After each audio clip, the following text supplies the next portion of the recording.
He thought she was just another gold digger in first class, until he found out who she really was.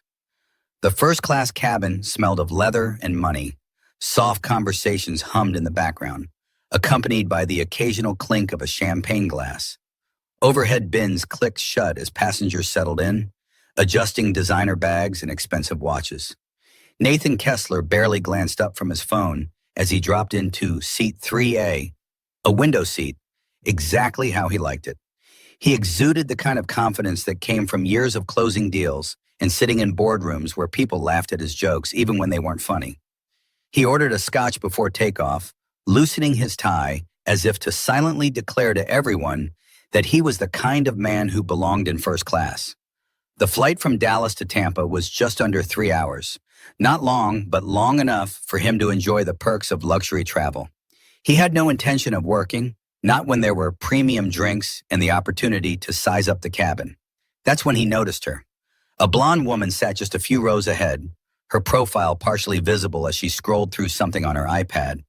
There was something about her, something familiar, but not enough to place. Maybe she was a local news anchor, a C-list actress, someone who'd had her 15 minutes and was desperately clinging to the last few seconds. He smirked, nudging the man in the seat next to him, a mild-mannered traveler who had the misfortune of sitting beside someone who loved the sound of his own voice. Ever notice how some people think money can buy class? Nathan mused, just loud enough for nearby passengers to hear. The man beside him gave a polite, non-committal chuckle, keeping his eyes on the in-flight magazine. He wasn't interested in conversation, but Nathan didn't need an audience to keep talking. "She looks familiar," he went on, tilting his head. "Probably some reality TV reject. You know the type, big hair, expensive handbag, and no idea how to blend in." His words floated into the space around him, catching the ears of those nearby. A few glanced in his direction, but the woman remained focused on her iPad, either unaware or uninterested in his commentary. That didn't sit well with him. People like her were supposed to care what men like him thought. The plane began taxiing and the flight attendant made her final rounds, checking seatbelts and collecting empty glasses. Nathan leaned back, stretching slightly, already bored with the flight before it had even begun. He watched as the blonde woman politely handed off her drink and smiled at the attendant, her posture composed, her demeanor calm. It irritated him. There was a quiet confidence about her, an ease that suggested she wasn't the kind of woman who would be rattled by side comments or sideways glances. And that made Nathan double down. He shifted, making sure his voice carried just enough. "She must have married well," he mused, shaking his head as if he found the entire thing amusing. That's usually how these stories go. Third husband, maybe fourth. Plastic surgeons on speed dial. It's always the same. This time there was a noticeable shift in the air. The businessman in the seat across the aisle cast a glance at him, brief but pointed. The flight attendant hesitated ever so slightly as she moved past. Even the man sitting next to him exhaled quietly, as if he wished himself anywhere else. Nathan, of course, didn't notice. Or maybe he didn't care. He reached for his scotch as the plane lifted off, tapping his fingers against the glass. 3 hours. Plenty of time to entertain himself. But what he didn't realize was that his entertainment was about to come at his own expense. The plane had barely reached cruising altitude when Nathan resumed his commentary. He wasn't the kind of man who let things go, especially not when he felt ignored. The woman, whoever she was, had barely glanced up, had given zero indication that she had heard him or cared. That didn't sit right with him. So he leaned in. The moment the seatbelt sign blinked off, he flagged down the flight attendant with an exaggerated wave, as if he were at a bar rather than sitting in first class. "Another scotch," he said, handing over his empty glass. Then, just to be that guy, he nodded toward the blonde woman. "And whatever she's having, too." "On me." It was a test, a way to get a reaction. Maybe she'd laugh, shake her head, indulge him in a bit of harmless back and forth. Women like her loved attention. At least, that's what he assumed. But the flight attendant didn't so much as blink. "She's fine, sir," she said smoothly, taking his glass and moving away before he could press further. Nathan chuckled to himself, shaking his head. So she was one of those. The kind of woman who carried herself like she was better than everyone else, who acted as if she was above small talk. He turned back to his reluctant seatmate, who had opened a book in a clear attempt to avoid conversation.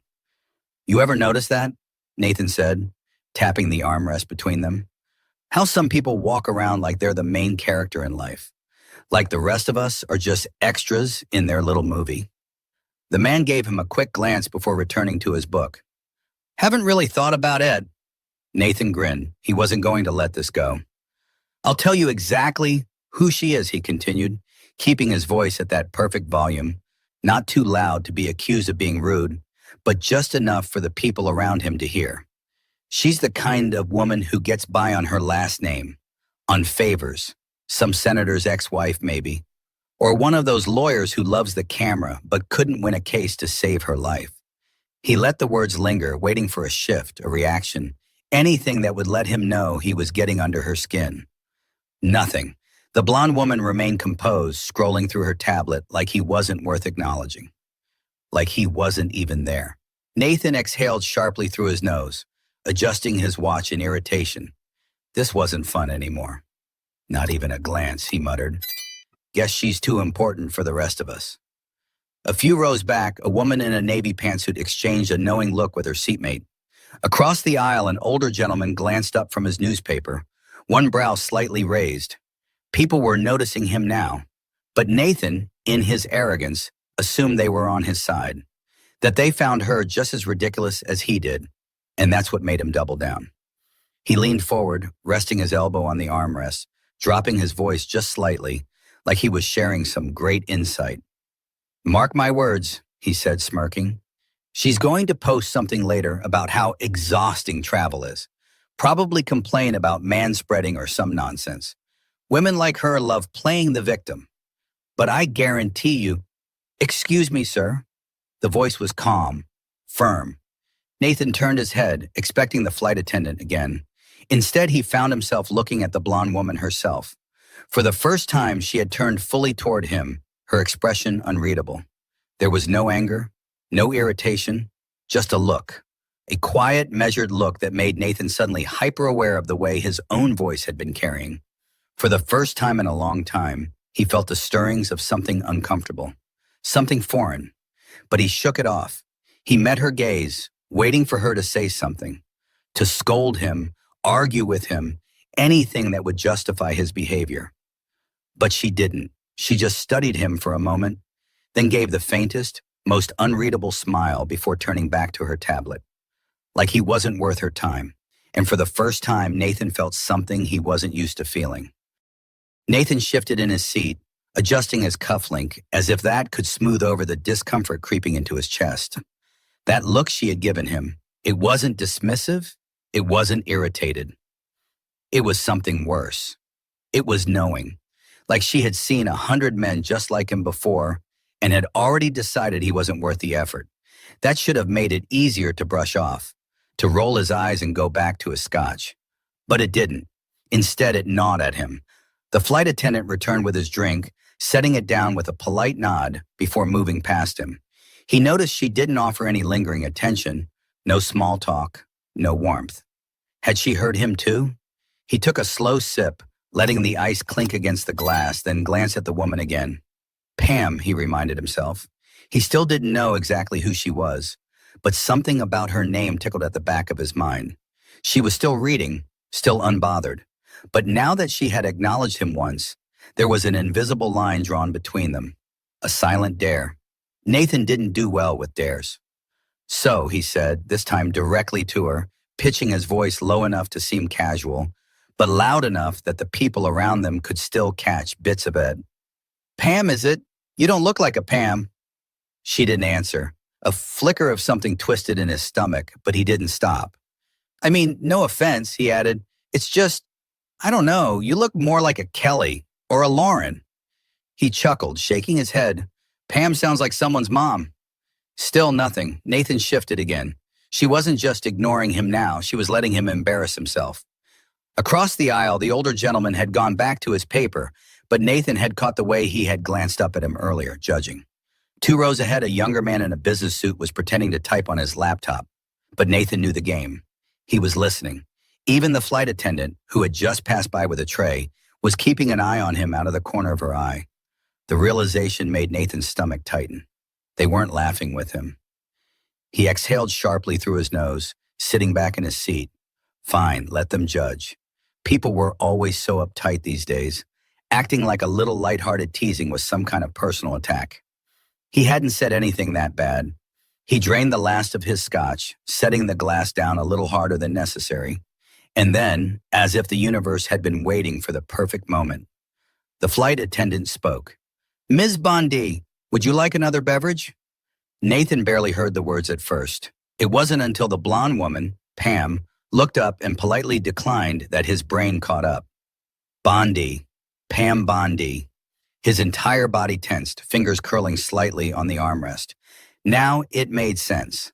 Former Attorney General of Florida, nationally known, politically connected, a legal bulldog who had gone head-to-head with some of the most powerful people in the country. A woman who, oh God, wasn't just familiar because she had been on television. She had been on television because she was the kind of woman who could ruin a person's life with a single phone call. Nathan's throat went dry. He stole another glance at her, but she wasn't looking at him. She didn't need to. She already knew. And now so did he. For the first time in the entire flight, Nathan had nothing to say. Nathan swallowed hard, his mind racing as if searching for an escape hatch. Pam Bondi. He could hear the name echoing in his head, each syllable unraveling his confidence one thread at a time. His fingers tightened around the armrest. How had he not recognized her sooner? Of course, he had seen her before, on news broadcasts, at press conferences, in courtroom footage that had aired on every major network. She had gone toe-to-toe with corporations, tangled with politicians, and won. And now he was sitting a few feet away from her, realizing that all the smug, half-whispered remarks he had been making had landed in the absolute worst place possible. The blood drained from his face. He glanced around the cabin, suddenly hyper-aware of how many people had been within earshot. The older gentleman across the aisle, the business traveler typing on his laptop, the flight attendant who had heard everything. Had he just mocked a former attorney general in front of an entire first-class cabin? Nathan cleared his throat, shifting uncomfortably in his seat. He had to fix this. He turned his head slightly toward her, plastering on a smile that felt stiff at the edges. I thought you looked familiar," he said, forcing a light chuckle. "Didn't realize I was in the presence of Florida royalty." Pam didn't react. She didn't turn. She didn't speak. She just continued reading her tablet, as if he were nothing more than background noise. Nathan's stomach twisted. She had heard every word. She had registered every comment, and she had decided he wasn't worth the effort. That was worse than if she had called him out. Much worse. If she had turned and fired back, at least he could have argued, could have played it off, made a joke out of it. But this was deliberate. She had made a choice to let him drown in his own embarrassment. Nathan shifted again, pretending to adjust his seatbelt as he desperately tried to think of something, anything, to say that would smooth things over. I actually followed some of your cases back in the day," he tried, keeping his tone light. "You've had quite the career." Nothing. No glance. No acknowledgement. Nathan's skin prickled. He exhaled, rubbing his jaw, suddenly feeling very aware of how long this flight still had to go. It was one thing to be embarrassed for a few minutes. It was another to be trapped at 35,000 feet with no escape, sitting in the tension he had created. And just when he thought it couldn't get any worse, the flight attendant returned. "Another drink, sir?" she asked. Nathan opened his mouth, then hesitated. He wasn't sure why, but suddenly the idea of another scotch didn't sit right. "Just water," he muttered. The flight attendant nodded, taking his empty glass. And that's when he noticed it. The tiniest flicker of amusement in Pam Bondi's eyes. She hadn't turned her head, hadn't spoken. But in that split second, he knew.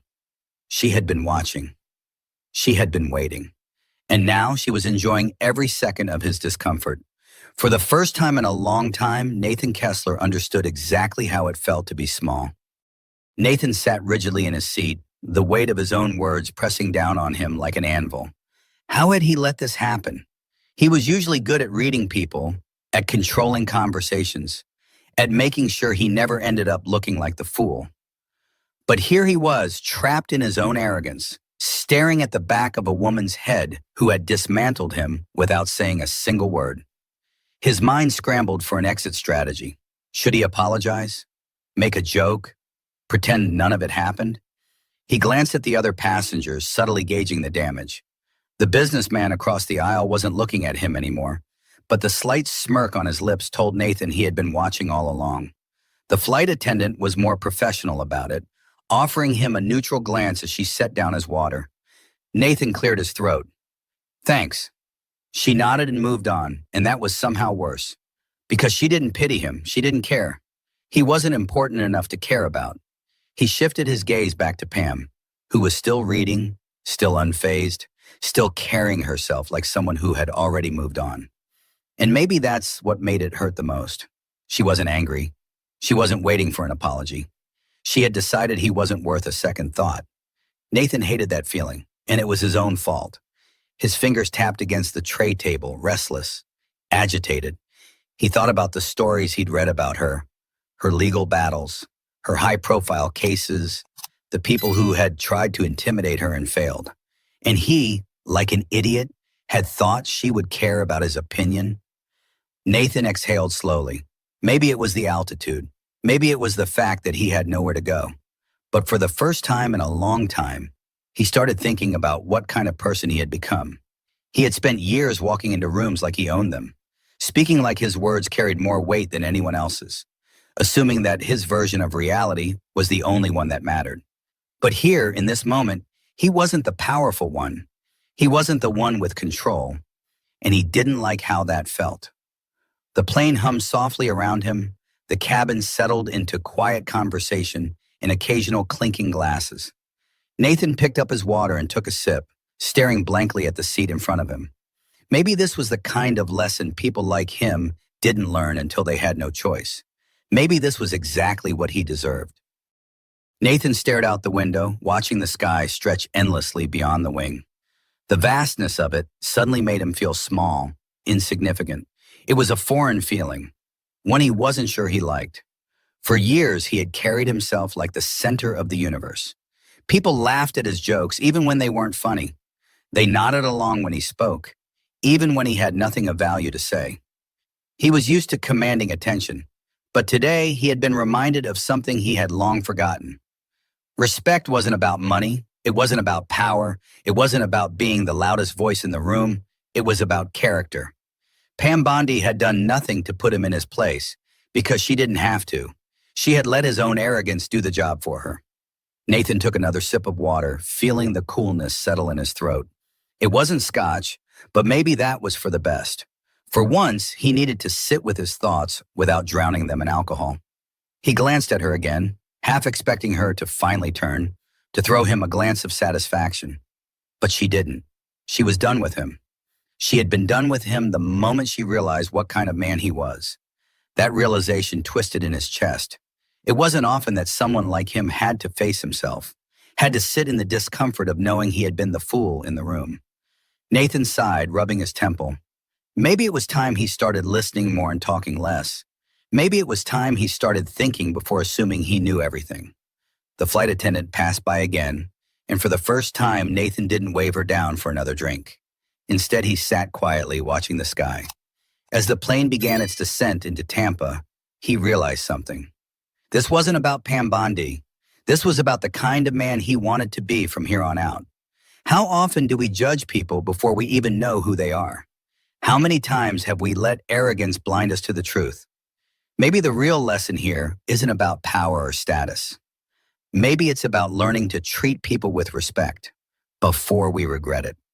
If this story made you think, hit that subscribe button. Who knows? Maybe next time you'll catch yourself before making the same mistake.